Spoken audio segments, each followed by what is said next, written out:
Hey friends in the chat, I'm gonna get started soon, just getting a few things set up still.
Okay, dope. Good morning, friends. Welcome to Zine Dreams. I'm Jenn Vega, your hostess today. If you're new to this stream, this 12 p.m. Eastern stream is about zines, both independent zines and commercial magazines, sort of trying to dissect them and learn from them as I make creative printed work out in the world. So that's what this show is about. Good morning. Hi, Lucius. Great to see ya. Is the volume okay for everyone? Just let me know how it's sounding to you. So on Wednesday, I had the stream called Attack the Pantry. We talked about smoothies, my favorite condiments, and food world drama that is still persisting to this day. You can watch all the clips here on my channel if you click on the videos tab. And remember, Twitch deletes streams after 2 weeks. So I'll be uploading the entire archive to youtube.com/JENNDLV after every stream. So you can look forward to that. Let's see. What else is happening? Subscriptions, they help us. They help us on Twitch. They help us make money. It's great if you can do it, but okay if you can't. This stream is free. But it helps keep the lights on if you either use the Amazon module at the bottom to do your shopping online or connect your Amazon account to Twitch Prime so that you can gift a subscription to a creator. What's happening on Patreon? We've got lots of skate videos. We've got a pantry guide that's free. This past Friday, my podcast Fun City released episode 19 with my good friend Anthony Carboni, host of the Star Wars show. He's our first guest, and just on Tuesday we recorded our double stuff fun chatty behind the scenes show with him, and it's really fun. That'll be coming out next Friday. My stream with Critical Bits is on YouTube. You can watch our gameplay of Pasiones de las Pasiones, which is a really fun tabletop RPG. I will be guesting on a lot of the Critical Bits charity streams this week, so look out for messages about it. I believe I'm scheduled for Monday and Friday, but I'll have more information about that on Twitter. Let's see, what else? I've added my cookbook, which is very exciting, to my Etsy store, so I'm able to now ship internationally, and that is a direct way to support me. If you want to buy a cookbook, don't use any of the other websites because that money doesn't go directly to me. So if you want to support directly, head to my Etsy store. The link is down here to buy a copy of my book. I will doodle it. I will doodle an egg for you, and I will mark off recipes for your specific diet. Just let me know when you place the order. What else is happening? It's a very busy week in the food world. Really crazy, but I'm doing okay. So if any of that monetary stuff doesn't work for you that I just mentioned, telling a friend to subscribe here or subscribe to my Instagram is a helpful thing that you can do, and it's free. Hooray. Let's talk about zines. Hi, Matt. Hi, Martin. What have you all been reading this week? Were there any online things that you read that were pretty good? I've been resharing a ton of Black Lives Matter resources, specifically on how to have conversations with your friends and family. Today in Brooklyn, it actually starts right when this stream ends. We have a Black Trans Lives Matter protest at the Brooklyn Museum. So if you live nearby there, you can step out at 1 p.m. and meet everyone out in the front area of the museum. And I read that the Brooklyn Museum is turning into a food pantry temporarily. Oh, you are? Great. You're reading the book How to Be an Anti-Racist. I know that those books are getting sold out everywhere, so I'm really glad you got one. Oh, the Itch.io bundle has a bunch of e-zines. I heard that there was a ton of good stuff in there. Yeah. It's so cool. I want to check it out. It's amazing. Cool. Well, today we're going to do a little read-along of Put an Egg on It, issue 10. This, I believe, was our first issue actually about eggs. This was the recipe section. Egg on it. Using our custom font. Oh, I want to buy the bundle. Damn. Sounds good. So we're going to go over that. Tell you a little bit about this small zine my friend Don Carlos made called Lich. And this is for people who are not food oriented. You know, a lot of the stuff I cover is very food oriented, but this is the first zine that we're going to cover that is not. We'll also talk about Gourmet Magazine, which is one that I made 2 years ago. Yeah, Don's the best. We'll revisit the Bon Appetit that we talked about last week because there's a lot more that's relevant to now. And then we're going to also look at, what year is this? November 2008, Gourmet Magazine, Gourmet of Good Living, a magazine of good living is what it's called. Right now, as Bon Appetit is being taken down and dismantled, a lot of editors and a lot of writers are talking about what was the paragon of publishing, and a lot of people point to either Lucky Peach or Gourmet. So we'll look at that and what worked about it. And actually, Gourmet is probably, besides Put an Egg on It, it's probably the only commercial magazine that I'm going to keep in my archive. I've been gifting a lot of my magazine archive to people who are learning how to cook right now. But I think Gourmet is one that I'm going to save for myself. But we'll get to that later. Okay, let's start with Put an Egg on It number 10. And then we got people having a bite on the front. Lovely. This is the issue where we started, I think this is where we started doing special binding, so that when you line up all the Put an Egg on It on a shelf, it has this really exciting, diverse spectrum of bindings. And as we go on, the Put an Egg on It issues gets bigger and bigger and bigger. So this one is 96 pages. Haven't broken 100 pages yet, but I know the issues after this are 100. Okay, let's get in here. I am not on the masthead yet, but the opening... Oh, I did participate heavily in this issue, so I wasn't an editor yet, but I helped produce some of the features. So the opening page here is Jake DeBiller from a band called Bottoms, and I was the chef for this dinner conversation that we had, which is pretty wonderful. Actually, this issue is very, very relevant to Pride Month. Did you know June is Pride Month?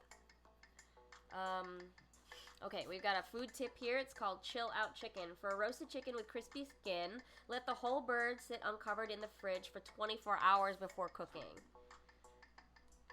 I don't do 24 hours, but maybe at least 4 to have an effect of that dryness. But okay, so going further with getting crispy chicken skin, when you get it out of the package, this is gonna sound gross, but like stick your hand under the skin over the breast and like loosen it. Like there's gonna be like little tendony parts, but keep the skin attached at the edges, but just like run your hand under the skin. Dry it with paper towels. Put that on a sheet tray and then dry that in the fridge for up to 24 hours, and you'll get super crispy skin when you roast it. Extra tips, because if you create an air layer underneath the skin, the oven will circulate that air beneath the skin and over it. Very helpful. Let's see. This is very exciting. What have we got?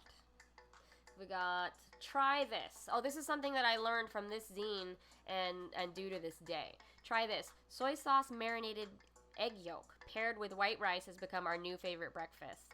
Its salty flavor and custard-like texture simply goes so well with rice.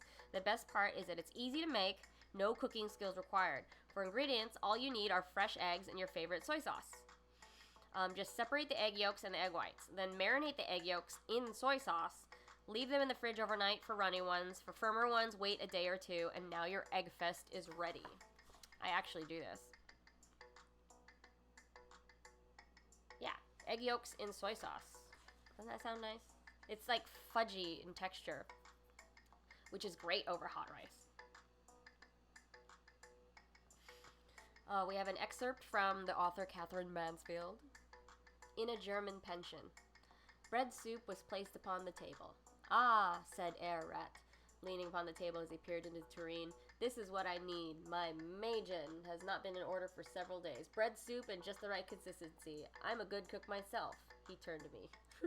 How interesting, I said, attempting to infuse just the right of enthusiasm into my voice. Is it really a rat that is speaking? I don't know the context of this Catherine Mansfield story. But anyway, we've got a recommendation for a product here called Fire Cider. I've had it before. Do you guys like ginger drinks? I do. Sometimes I'll get those Monfefe, like, small ginger shots when I'm feeling sick. But Fire Cider is another option, because I think it's like apple cider. Ginger, wait, what is it? A tonic. Made in Massachusetts. Apple cider vinegar, citrus, ginger, horseradish, and habanero. Woo! Dang. We got a comic here. Monkeys shall not live on bananas alone. See this monkey?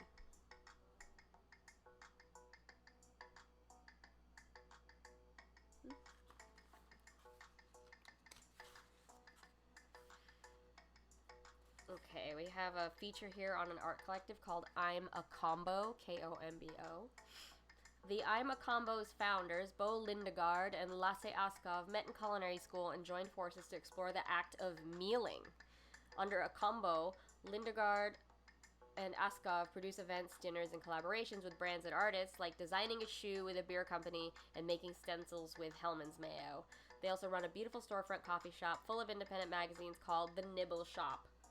Oh, cool. They're in Copenhagen. I'm a Combo. I like following all of these indie magazine shops on Instagram. Ginger drinks are good. They don't have them often. Same. It's only when I'm feeling bad. Okay, we've got some product recommendations here. Goetta breakfast sausage. A celebrity interior designer from a reality show was seated on my right. To my left, the hairdresser Vidal Sassoon. It was a fancy dinner party in a chateau-like house in Hollywood. Seated across the table, Sassoon's wife, Ronnie, discovered I was from Cincinnati, like her. And it was inevitable that talk between us Midwesterners would turn into Goetta, a culinary specialty in our German-influenced hometown. Has anyone ever had Goetta? Goetta. TTA.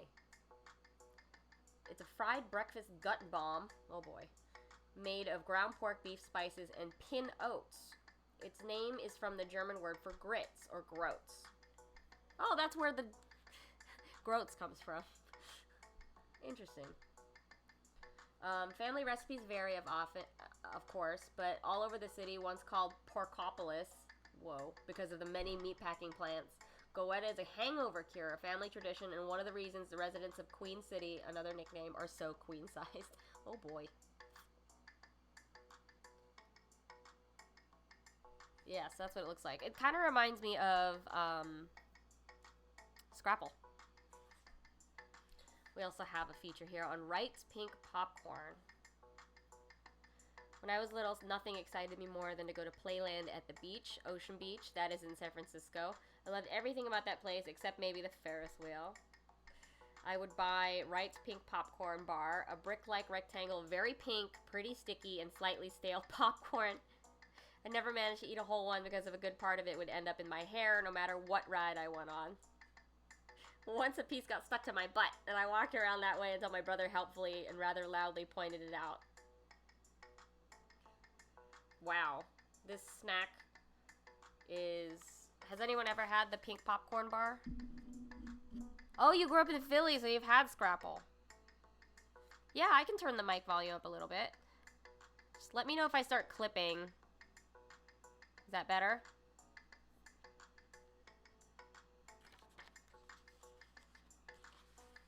Hello. Okay. We have Munch About with Linda Simpson, who is a drag queen and host of a bunch of our events. So where does Linda take us? This is an excerpt here from Linda Simpson. I'm not bad at being a drag queen. I've been tearing it up in New York City since the late 1980s, but I'm pretty clueless when it comes to cooking. I think part of the reason is that when I was growing up, both my mom and my stepmom were really good cooks, so I wasn't motivated to learn. I was perfectly content with them doing the work. Someday I'd like to be a kitchen whiz, but for now my culinary skills are pretty basic. My situation is actually quite similar to that of my friends. We're on the go in New York City and don't have time to devote to domestic stuff. Well, during quarantine, that has probably changed. So Linda Simpson has like an outline of their breakfast, lunch, snacks, dinner. I'll read you snacks. My attitude toward junk food is eat what you crave, just don't overdo it. I really have a hankering for chocolate, but when I do enjoy gobbling ice cream, especially Ben & Jerry's. Yeah, Ben & Jerry's dismantling everything. Love Ben & Jerry's. If you haven't read the Ben & Jerry's Black Lives Matter statement, it is epic. It is an epic letter. You have to read it. I also really like salty foods like potato chips and nuts. Again, I get them from the discount store. I'm cheap. At night, I often make a bowl of popcorn and chow down while I sip a dark beer and watch television. So that's our friend Linda Simpson. We have a photo spread here. What is this photo spread about? People washing dishes. Whoa, who's that? Oh, this page, Truman Capote. In the kitchen. We get all these really wonderful archived photos.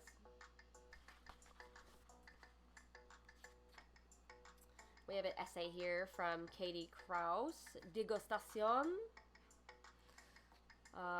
We have an essay from Mike Albo called Emotional Eats. We have a tip here, herb habitat. Prolong your herb's lifespan. Wrap them in a damp paper towel and keep them in a plastic bag in your veggie drawer. This is true. When you do use a damp paper towel to wrap your herbs, make sure you squeeze it out and there's no water dripping off of it when you put it in the fridge, because that will actually be too much water for the herbs. You just want it damp. Matt says about the Ben & Jerry's statement, it was definitely one of the better corporate responses for sure, and it felt a lot more sincere. I agree. Especially after the co-founders were arrested at a protest. Hell yeah, Ben & Jerry. Are they actually named Ben & Jerry? I bet they are. I should know that. Okay, we got a photo spread here. Over the course of several years, Dustin Wayne Harris asked girls he went out with to bake him a cake. Oh my god! He then looked at each cake like tea leaves to determine the future of the relationship. So, what do you think? Do you think these relationships went well? It's like a confetti cake from a box. This cake looks like it fell. Boy, this guy's dating life is not great. This one looks dope, though. Bake a cake, you will be judged, yes. These are amazing. Oh, here's that feature I was talking about. Dinner conversation with Barbara Hammer, JD Sampson, and Jake DeBiller. I was so lucky to be the chef for this dinner. So if you're new to the stream, I'm the editor at large of Put an Egg on It, and one of the features we have is called Dinner Conversation. And what we do is we invite 3 artists from 3 different practices and 3 different generations so that they can have an honest conversation, inspired maybe by the food, but inspired by each other and sort of trying to build bridges across like genres. So JD Sampson is a music teacher and in the band Le Tigre. Barbara Hammer was a prolific feminist filmmaker from the 70s. She unfortunately passed away a couple years ago, but she was such a positive light. Like, she was amazing to talk to. And then Jake is in a band called Bottoms, who is still making music. My favorite song of his is I Want a Boy. You can listen to it on Spotify. And, of course, Le Tigre. If you're not familiar with Le Tigre, they have an amazing song called Decepticon that you've probably heard in so many movies and shows and at dance parties. Anyway, so I was the chef, and I made them... Gosh, what did I make them? I made a frisee salad with a egg yolk crouton. So, like, I sous vide an egg and then separated the egg from the white and then deep fried the egg yolk in breading. And that was, like, the one crouton that you got with your salad. And it was so good with, like, lemon and the frisee greens. And then... what else did they have? I gave them an onsen egg, which is also another sous vide egg, but now with short rib broth and furikake on top. We had a giant cheese board. We did 5-spice meatballs with a roasted tomato. Like a giant half of a roasted tomato roasted so long that it was like saucy. And then it had crumbled pork rinds on top. And then we had, I think, chocolate truffles at the end. But what's amazing about this conversation is we didn't really give them any cue cards or prompting. But perfect for Pride Month conversation. If you have a copy of issue 10, I implore you to revisit it or get a copy on putaneggonit.com. This conversation was about each of their art practices and coming out. Like, Barbara Hammer had the most wholesome, like, funny story. Let me see if I can find it here for you. She says she grew up in LA, near Inglewood, and then moved to Westchester. I really want to find this clip. Yeah, here we go. What year was the minister's wife? Barbara told us that, you know, she fooled around with a minister's wife. Let's see. I got married in 1963 in that church, so it must have been right around then.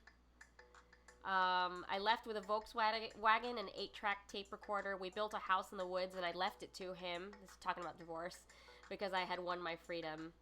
Then I found out how hard it was to make it out there, so I went back and tried to get him to change divorce proceedings, but he wouldn't.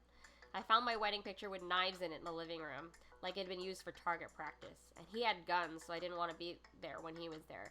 We went around the world on a motor scooter. We built our own house near a bodega. We worked as caretakers and built a corral for my horse. He taught me how to live alternatively. We drove this bike and lived for $1,000 each for a year. Can you imagine that? We went to markets, bought food, cooked, hid out, set up our tent. We drove down Tigers, Euphrates, and over the Cairo Pass. It's kind of amazing now. And JD says, you can't do that now. It's true. Yeah, that's her coming out story. She hooked up with a lady from the church and then got a divorce. In the this is 1963. The 60s. Wow.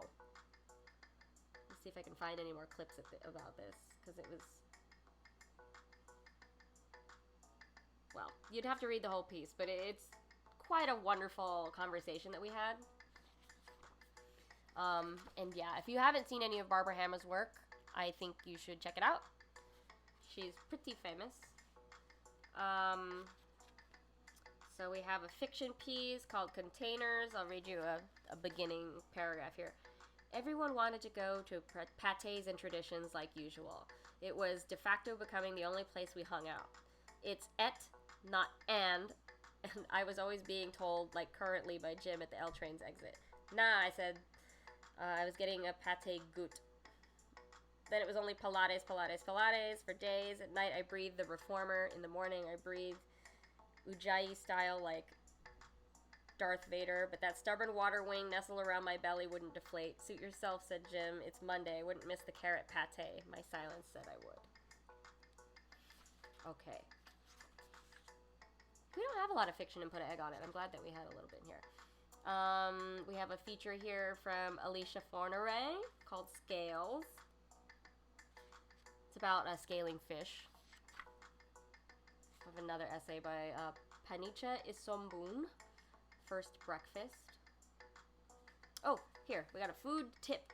Crew carrot. Cut the tops off your carrots to keep them fresh longer. You can make a pesto out of the carrot tops. How many of you have done that? This is a cute little illustration of it.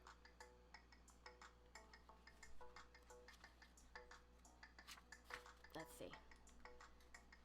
Got another essay by Danielle Smith called Mine. Okay, we got some cool illustrations here about goats. Hauja, the biggest island in the inner Oslo fjord, used to be a recreation area full of life. As its popularity declined, Hauja became overgrown. 3 entrepreneurial spirits got together to revitalize the land by herding goats and making cheese. The goats contribute to reestablishing the cultural landscape by chomping down the overflowing flora, turning it into delicious milk.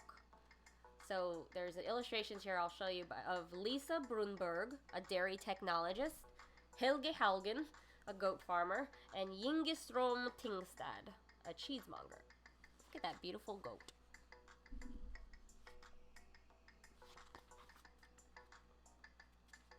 Ooh, fun! There's lots of goat illustrations in here. Goats are the best. Goats are the goat. Aren't they? I want a goat. But yeah, it goes through the whole process of making goat cheese, and even the affinage, which is, affinage is the practice of aging cheese.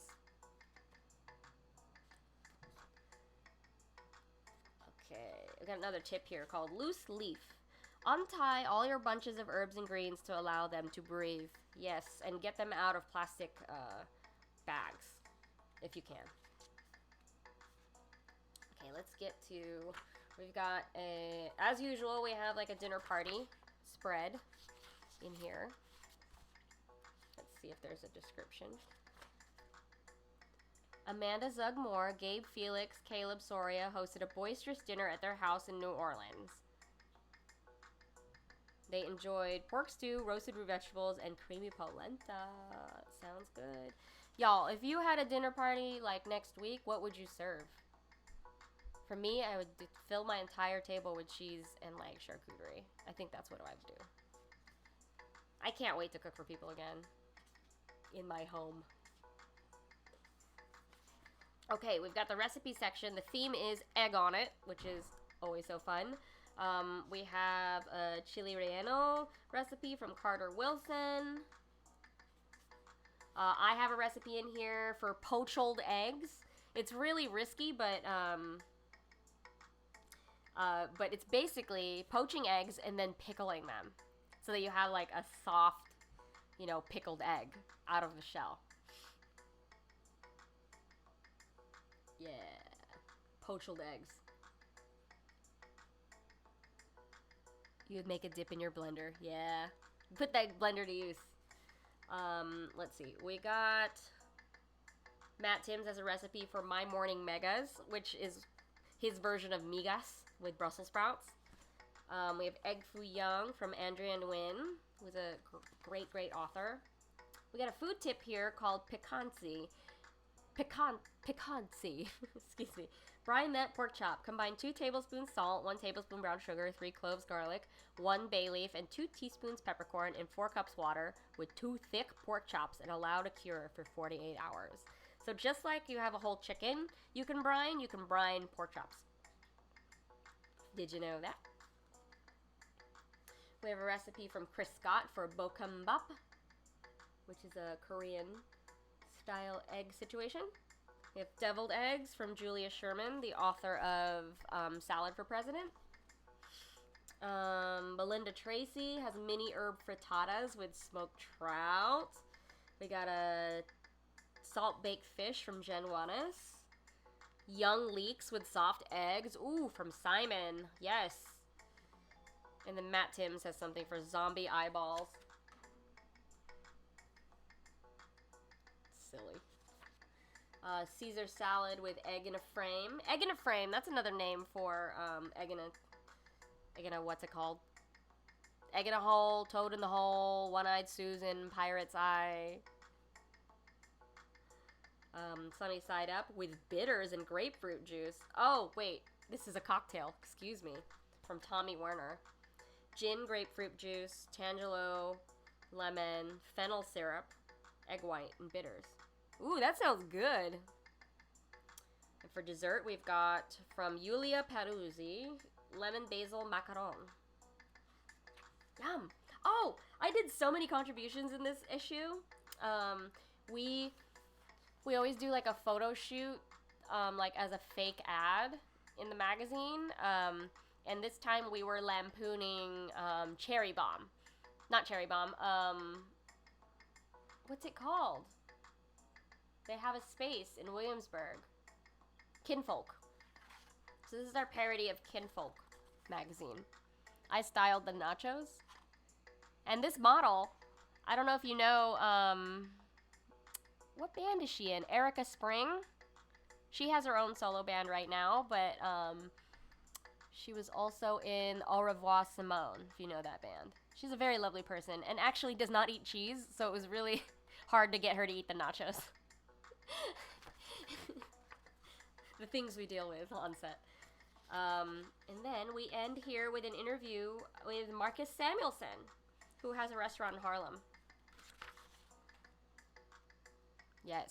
So this was Put an Egg on It, issue 10. It's on sale in our store still. The recipe section is themed egg on it. This was our, 10th issue, so it was like a big deal for us to make it. So exciting. Okay. What else? Yeah. I want to revisit Au Revoir Simone. Maybe I'll listen to that this afternoon. Okay, let's get into more zines. So this is a very small, short one, but it has a lot to offer us in terms of how to make a zine yourself. So this is Lich by my friend Don Carlos, who's based in San Francisco.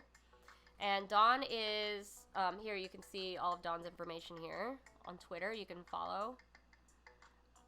Don. Don is an illustrator, artist in general, works on games, friends with Martin and I. So you can see the outside here is all, it's like illustration but then printed, so you can see the sheen on it. It's printed on red paper, which I think it brings out all the black on here.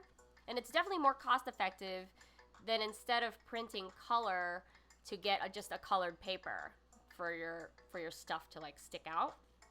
And then this is cool. You see that Dawn used 2 colors of paper.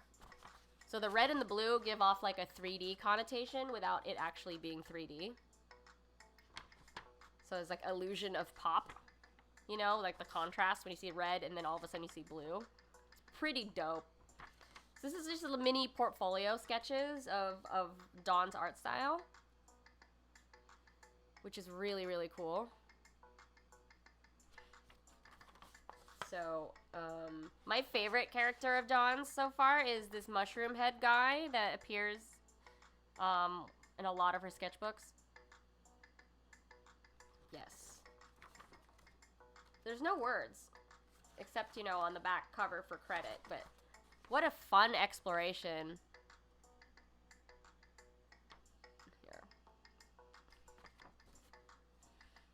And for you, you know, if you are an illustrator or you know an illustrator friend who hasn't really put out their own, like, print work, a zine might be a really fun way for them to start making a little bit of pocket money during quarantine. Like, these are, you know, just printed on normal paper and stapled, like, 3 times in the binding. Wow. Yeah, look at that. Look at that. A squid person.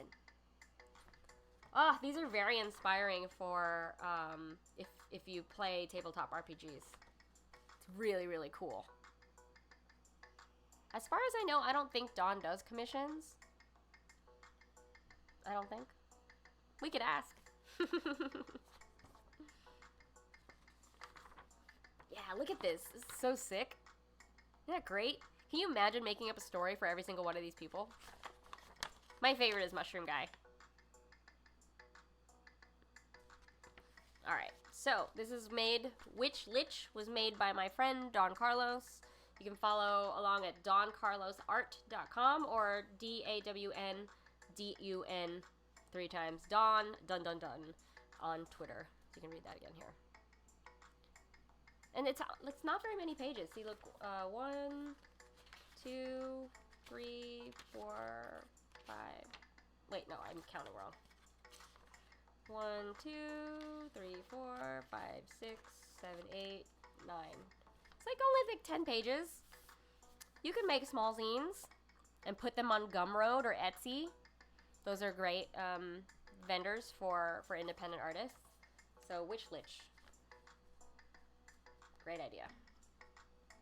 I'll reshare this tweet in our recap thread, but I've mentioned her a few times. Malaka Garib has a wonderful NPR guide to making your first zine, or quarantine.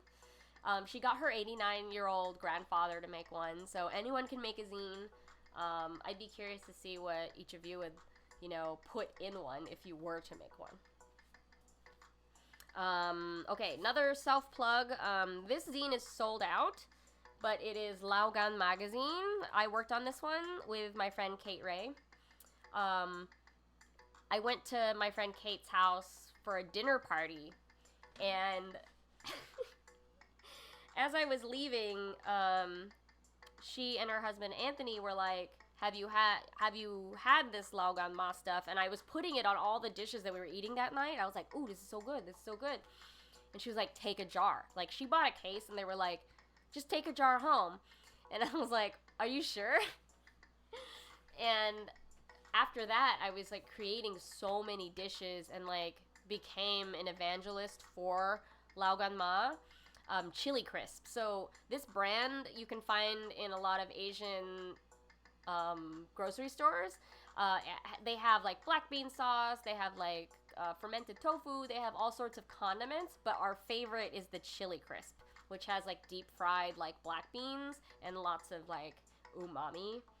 You can put it on anything. It's very, very good. So we made a whole zine about it. And we made pins. You can follow our Instagram. It's Godmother Sauce on Instagram. But yeah. Here's Kate's introduction. It is, welcome to Gourmet Magazine. A little spicy, packed with umami, and certainly enough fat. Gourmet chili crisp is probably the most satisfying condiment in my refrigerator. The sauce was originally made to be served with cold noodles, but feels just as appropriate piled on McDonald's fries that you brought home after drinking too much all night. The next morning, spreading a teaspoon over your scrambled eggs makes your breakfast flavorful and exciting and almost too tasty, like junk food.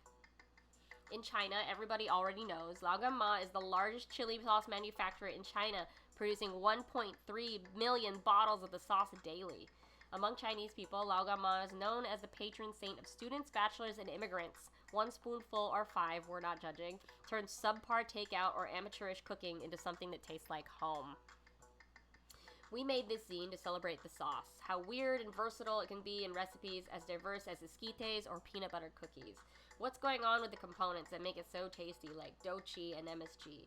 What a badass the Laogan or Old Godmother herself is in building up her empire. It's not too long and it's pretty fun, and we hope that'll be just the snack you were craving. So, let's see.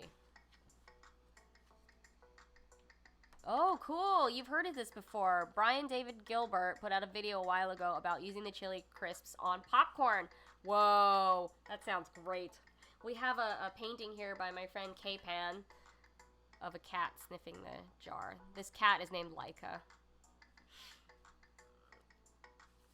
So we have lots and lots of stuff here. How to use it. We have the history of the sauce. Cold noodles, which is the more traditional recipe. Brief history of MSG. I thought this illustration was this graphic was really fun. The MSG chemical component and emoji. I developed recipes for scallion pancakes. They're like streaky red and spicy, so good. And what else?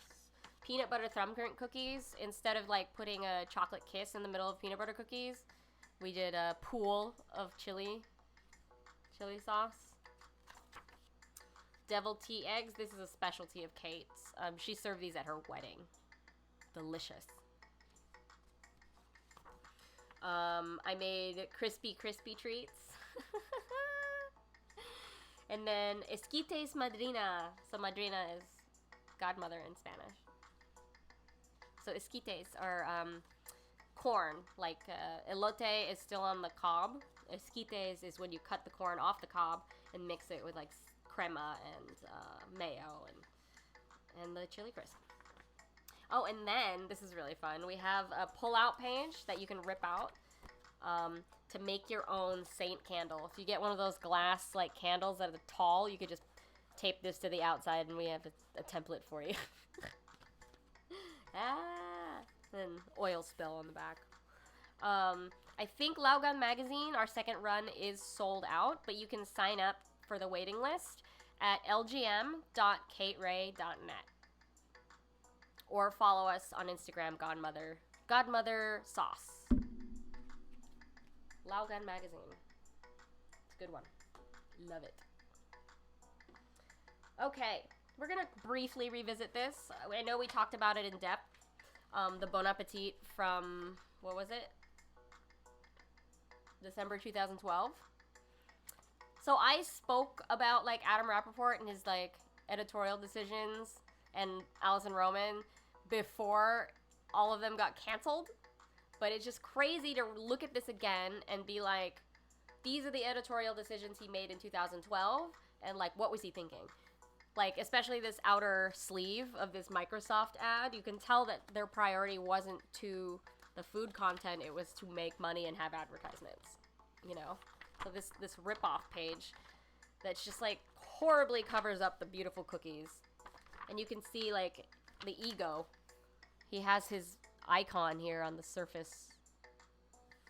Or no, it's Windows 8, I'm sorry. R.I.P.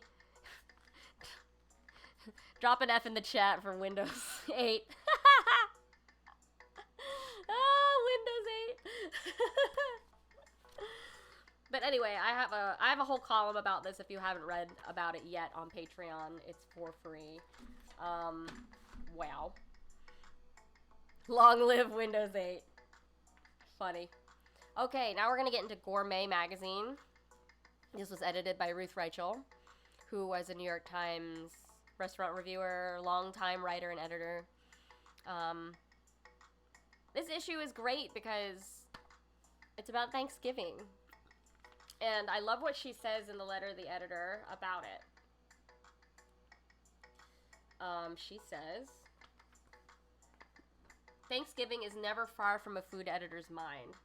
Even as we eat the turkey, we're annoying our friends and relatives with questions like, What different things would you like to have on the table next year? The morning after the big feast, as I'm putting away the last of the dishes and sweeping up the kitchen, I'm already contemplating what foods to feature next Thanksgiving. I am like this. I have elaborate Thanksgivings. This year it was only 3 of us total, which is a very sharp contrast to my Thanksgivings in the past. I've cooked for a lot of people, and my turkeys are always so complicated. One year I did a pastrami. I smoked a pastrami turkey. This past year we did a mole turkey, which was so much work, but so delicious and worth it. Wow. I brought this mole powder from Mexico City the last time I was there. And we used the turkey drippings to mix into the mole sauce. So it was like even richer and fattier when we put it back onto the turkey. So good. Yes, it was so good. But, okay, so Gourmet Magazine. So as publishing is starting to fall apart, like, and media companies are laying people off, a few people have voiced that, like, bring back Gourmet. Like, I agree that Gourmet was probably what is, you know, the magazine that got me into food journalism. At first, I was only browsing for the pictures because I wanted to bulk up my food styling portfolio. But now I'm looking back on it, and Ruth Reichel had like a really great layout and approach to ads. You know, I'm gonna always be mad at ads. I feel like I shouldn't have to experience ads every time I open a piece of media. But that's kind of how these things are able to survive. But you'll see here as we walk through it what I mean by that. So, gorgeous, simple turkey, very clean cover. There's none of that, like, lead-in, you know, like Cosmo or 17 magazine. It says, like, 7 ways to blah, blah, blah. Like, it doesn't have any of that crap. It's very clean. Very beautiful. I always admired it. Of course, ads. One thing I put Post-its here to note where we first encounter a person of color. All the way on page 27 in an ad for Chevron. Y'all, we need to do better. This was, though, in 2008. So I would hope that if anyone does take up the Gourmet, you know, masthead, to please consider this. The next person of color doesn't appear until page 52, so like double pages after that. There are a few more, but it just, you know, we have to keep vigilant and keep our eyes out for things like this now, so that we can equalize appearances and content. So yeah, the first person of color appears in an ad, not even in the magazine content, on page 27. Come on, guys, come on. So we've got advertising for cars and appliances, Prada, which is pretty high end. Okay, so these beginning pages that aren't necessarily part of anything yet have Thanksgiving leftover recipes, like turkey hash, turkey chili. And that's the kind of thinking that I like, that this 360, like, this issue is all about Thanksgiving, but let me already plant it in your head, like, the leftover ideas that you could be doing after you've tackled the recipes in here. That's awesome. Rolex. Okay, calm down. 4 Seasons. Calm down. Oh, it's another one of those pages. As early as 2008, there were these one print page dedicated to the online presence. So not so much social, but right now at gourmet.com. And then like photos that are Instagram like, but not Instagram yet. You know? You can see that the grid is effective. Advertising for 4 Seasons. Okay, get over it. Wusthof. That's actually a knife that I do have. Bloomingdale's. I've never been inside of Bloomingdale's.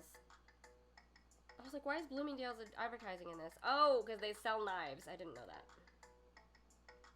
Well, Do not go to big department stores for your knives if you live in New York City.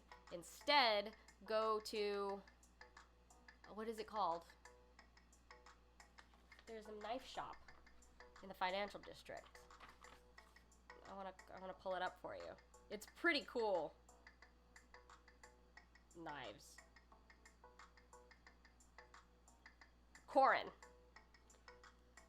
Korin. Korin. They also sharpen them.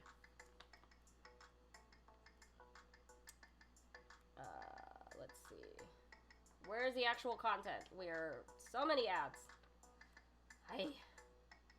Higher stakes. What? It's one huge steak. $267. Holy crap. Is causation or correlation that births a brontosaurus-sized steak in a country with an expanding collective waistline and diminishing wallet? Brand Steakhouse in Las Vegas. $267. Okay. You know what? I think, though, if gourmet was around in 2020, we would have to rethink what gourmet is. Like, we can still have gourmet food that doesn't cost a lot. You know what I mean? Like, humble food can be pretty fancy. It doesn't always have to be at restaurants and stuff like that. Okay. Let's get into this magazine. Words to drink by. Cocktail renaissance and well-deserved light now shining on bartenders who take a culinary approach to their craft lead you to believe this is the golden age of the mixed drink and that everything that came before it was less creative. While this is undoubtedly a great cocktailian moment, the 19th century bartender's palate was also incredibly varied, and early bar stars were, in fact, advocates of fresh and seasonal. There's a cookbook here, a cocktail cookbook called Artisanal Cocktails by Scott Beatty. There's some wine lists here. Products. Blah, blah, blah, blah, blah. Feature about Portland. This is cool. Like, the travel section isn't somewhere far away. This is about Portland, Oregon, which seems like doable, you know? And not like some island. Okay, where is that thing I wanted to show you? Ooh, pumpkin and cod fritters with Creole sauce. Recipe from St. Bart's. Okay, there's the expensive island. I knew there was going to be an expensive island. Cookbook feature on urban Italian. Black bass with Sicilian-style pesto. That sounds delicious.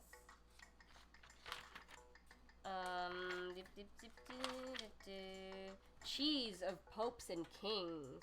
Not every aristocrat killed off by the French Revolution kept a carriage or wore a wig. One of the more remarkable casualties of the era was a strong, notable saffron perfumed cheese known as fromage de clone. Before 1750, Clone had a pedigree to match any of the most famous cheeses of Europe. It was made of the milk of cows that grazed on the lush green meadows of eastern France, where the Jura Mountains peter out into the rolling hills and rivers of Burgundy. Its distinguishing feature was a saffron, a spice still worth its weight in gold, partly because of the saffron, partly because of its manufacture. Clone was uniquely esteemed and expensive. It appeared on the tables of the Dukes of Savoy and the Kings of France and was found as far afield as the Vatican.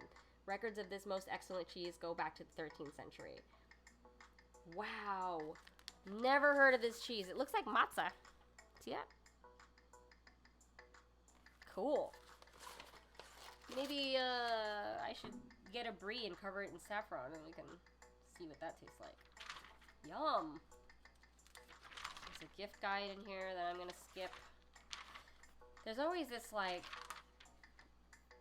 reaction to put gift guides in the holiday months. But gift guides is like, you know, people need gifts all year long. There's always birthdays, so always have a gift guide. Yes, it was a cheese. It looks like matzah, didn't it? Yeah, it was a cheese made with saffron. Okay, this is what I was talking about with Gourmet's outlook on advertising. So before it's like jarring, you know, like, oh, there's a car, here's like, what does all this have to do with food? It doesn't. Like, this is what they think the people who are reading the magazine are interested in buying. But what I think is genius about, like, the middle section of ads in this magazine is the products are used in actual recipes that go along with the theme of the magazine. So it's a Thanksgiving issue, and so there are Thanksgiving recipes to go with the ads. So I know we're blurring the line here, but at least I would feel better about making that recipe or using that product if, you know, it has a better harmony in the magazine. Like, there's this Wisconsin blue cheese poached halibut, and the next advertisement is, like, the beautiful Wisconsin blue cheese. Yeah. I mean, I don't love ads. In general, I don't love ads, but this is one way to do it. You don't have to, you know, have ads that don't make sense in your magazines. Okay, let's get to blah, blah, blah, blah, blah, blah.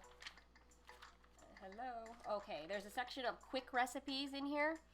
Greek spiced baked shrimp. Okay. Because, you know, this magazine understands that, like, yeah, we're talking about Thanksgiving, but you still gotta live the rest of the days. Cauliflower risotto with brie and almonds. Pumpkin muffins. Yum. Pork chops with horseradish apples. Horseradish apples. Whoa. What a thought.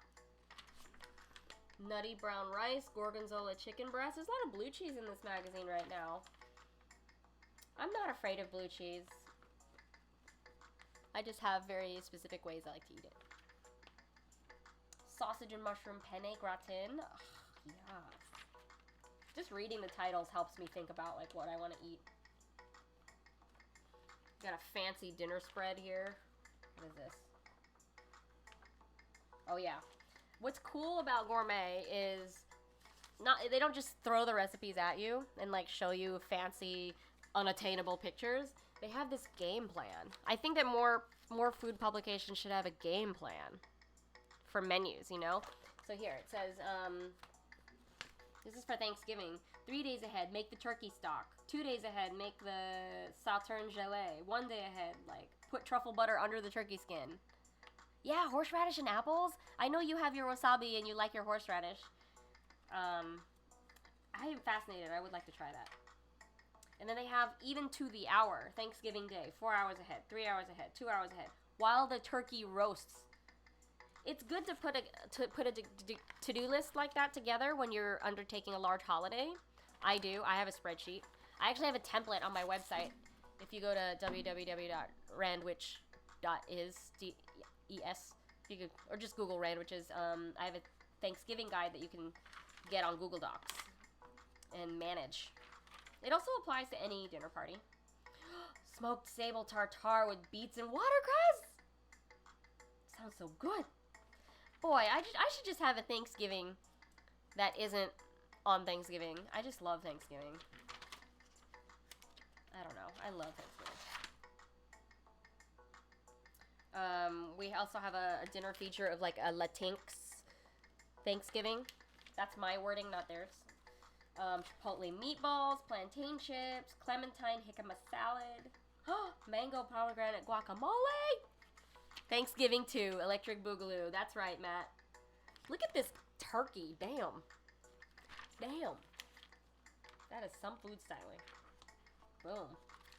There's this also great feature called 4 Hour Feast. Yes, you can do Thanksgiving in 4 hours. You just have to be prepared and simplified.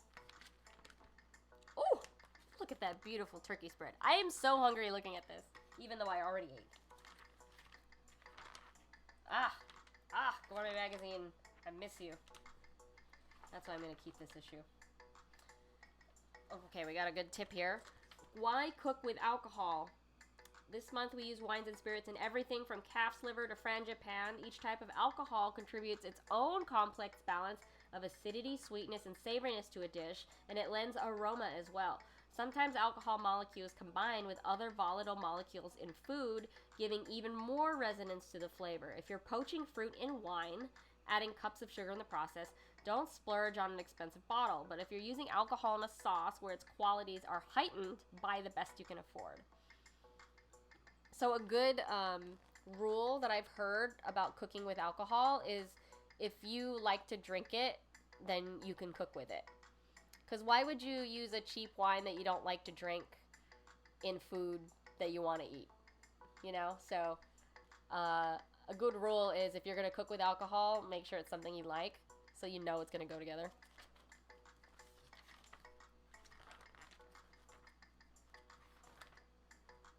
Gravy primer. Ooh, why buttermilk? Here's a good one.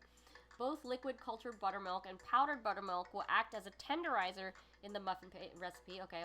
But only liquid buttermilk will give the cornbread body it needs. According to food scientist Shirley Corriher, author of the forthcoming Bakewise and contributing editor Ann Mendelsohn, author of the just published Milk, it's because of its texture, thick with emulsifying phospholipids. Many of these molecules are destroyed during the manufacturing of powdered buttermilk. All right. Phospholipids. Remember that? Oh, yes. Cooking wine. You can also drink it while cooking. That's why it's called cooking wine, isn't it? That is something my old roommate Steven would say. That's why it's called cooking wine. Okay. Here we go. More leftover recipes. This is great for Thanksgiving. Turkey Reubens, spiced couscous and turkey pilaf, and then turkey juk, which is a Chinese rice porridge. Oh, Alexa, stop. I had a timer set. Turkey sandwiches with cranberry sauce and blue cheese butter. Blue cheese butter sounds so good. Dang. All right. So that was Gourmet Magazine, Thanksgiving issue 2008. And again, the zines that we covered today. Laogan Magazine. I'll write the URL for this one in the chat for you. So it's lgm.kateray.net if you want to get on the waiting list for this. We haven't planned a third run yet, but if there's enough interest, maybe we'll do another run. Don Carlos's Witch Lich. Put an egg on it, number 10. Also available at putaneggonit.com. Cool. Does anyone have any questions about zines or publishing or have thoughts about what I've shown you today? It's a nice, relaxing Sunday in New York. It's about going to be 75 degrees today. I'm going to deliver food to people. Oh, by the way, if you live off of the L line or the G line, I'm walking from the L Graham to L Morgan, and then from G Flushing to Smith and 9th. So if you want to order food from me, please place the order before 2 p.m. and I will walk it to you this evening. Ooh, yeah, turkey cranberry sando is so good. So good. How is everybody in the chat?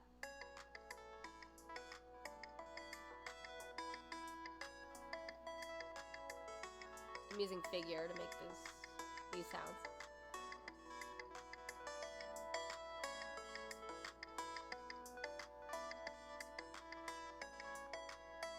All right, friends. If no one has any more questions, I'm going to continue cooking on this lovely Sunday. I will be back Wednesday at 5 p.m. Eastern. I believe next time we're going to be talking about spinach. If you have any ingredients or recipes you want me to talk about on Wednesday's stream, I will happily add it to the docket. All right, Matt. Glad to hear you're doing all right. Oh, you're going to start streaming soon, too. Great. Yeah, good to see you, Lucius. Thanks for hanging out. Dope. So if you guys have any more suggestions for what to cover on Wednesday's ingredient stream, just tweet me at Ranwiches, the username down here. I hope you have a great Sunday. Get some rest. Keep up the fight. Black Lives Matter. You know, all the good stuff. Yeah. So, see you Wednesday, everybody.